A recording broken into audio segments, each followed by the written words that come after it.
A relief team made a bar graph of the supplies they collected. There are 4 bars: blankets, water, food, and kits. But look closely. One square on this graph is not one item. One square is worth 4 items. The question is this: how many more items were water and food together than blankets and kits together?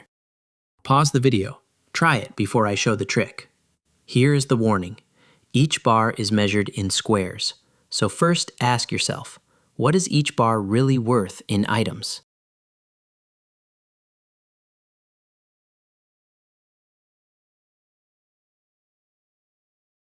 Start by decoding the scale.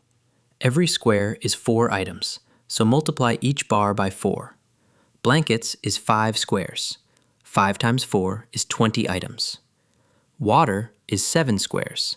7 times 4 is 28 items. Food is 6 squares. 6 times 4 is 24 items. Kits is 3 squares. 3 times 4 is 12 items. Now we have the real numbers. Add the 2 we need. Water plus food. 28 plus 24 is 52. Then blankets plus kits. 20 plus 12 is 32. The question asks how many more, so subtract. 52 minus 32 is 20. The answer is 20 more items. Here is the trap. It is easy to forget the scale.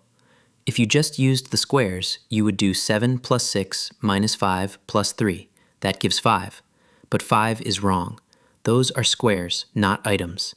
Each square is worth 4. The scale matters every single time. This is the rule.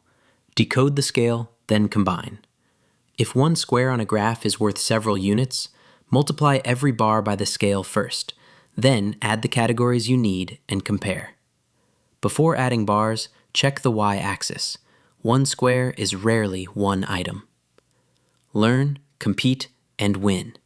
Visit competitivekids.org.